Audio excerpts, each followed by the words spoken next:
Series, this is usually where I showcase some sort of play that I have done personally in a game. On top of it hopefully being somewhat entertaining, I also try making it educational by going into the replay usually again to try and show you guys exactly what happened and why it happened so you guys have a better understanding. So with all that out of the way, this one is going to be featuring 3 Z clips, and the first one is going to be off of my stream as I'm split pushing in the top lane going for the inhibitor. The enemy's Fed Lucian, who's only 1 level under me as an ADC, is trying to attack me. I put on some damage with my Q and E for my W as well, flash away after my ultimate, and then I go right back into him and kill him. Now this may have seemed somewhat simple, but since he is fed, there's a few things that I did specifically that made that work out quite well. But of course, before I go into the details of that, let's take a look at what happens with the karma. It is obviously looking somewhat grim for me, so making an escape here seems almost impossible. But just then I juke out her Q by Wing the complete opposite way that she expected. My support Nami shows up at the right time, bubbles her, while also giving me some move speed, and definitely helps me escape after a pretty cool juke. But let's take a second, more in-depth look. So with the Lucian, you see here as I slow it down, his crit did quite a bit of damage to me, which kind of tells me that he is somewhat fed. Here I W away, put on some damage to try and scare him, but I realize that he can probably catch up and use the culling, so I have to make a play. And here's the main one. I flash away to ensure he doesn't get any lucky crits, and the Lucian probably thought I was running away. So I went back to my shadow, used all my abilities just before my death mark finally procced, meaning that I tried to time it as perfectly as I can to still make sure the death mark has enough damage to kill him, which if done correctly gives him almost no time to react. And with the karma, what I did was make a move that was somewhat out of the ordinary. She did not expect it. Most people would expect me to use my W up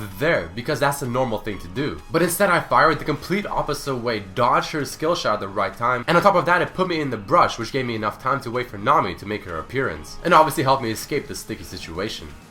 The second play I want to talk about in this video is something that some of you may recognize because it is somewhat of an older clip. But one of the great things about Z Ultimate is the fact that you can use it to dodge many abilities. All it requires is some great timing. So here I hope that the Malphite will actually dive me because I really wanted to try making this kind of play. And as he does it, I time my ultimate to dodge his ultimate, go back to my shadow so I don't get hit by Ziggs's Q, and then, even surprising to me, react to his flash E, which would have potentially killed me with my own W. I didn't have the luxury of killing the Malphite, but here I just show it that he does die regardless. So like the previous clip, let's take another look. As he's walking in, I'm trying to predict when he'll use his ultimate, and as I see it coming out, you see I use my ultimate as he's still flying. So whether or not he actually missed his ultimate, which is questionable, didn't really matter because I would have dodged it regardless. And there with the W, instead of running, I saw the Malphite decide to turn around and walk towards me, so I instantly used my W and happened to also dodge his flash E. So that clip there hopefully showcasing what you can really do with Zed's ultimate if you time it correctly. In this one I am going to be diving LeBlanc, and I'm trying to show you guys what you should never forget. And if you're playing against the Zed, well, you should also never forget. So it looked like it was a pretty bad dive at first, but luckily for me I was able to pick up the kill regardless. Taking another look, first thing to notice is the W I have right beside her tower that I used to get closer to LeBlanc after she wasted W. So I go ahead and engage with my ultimate, use my Q for some extra damage, and I get snared under the tower, not looking so hot. But notice where the LeBlanc has run away to. She naturally thinks she ran away from me, but she completely forgot my ultimate's shadow is right around that location. So since I remembered it is there, I just simply pressed R, walked up to her, used my E, and flashed out just in case. So she made a dive that could have went somewhat downhill for me, turned into a pretty good one. That's a really big tip that I always tell people whether they're playing Zed or against them. Remember his shadows. But that unfortunately is it for this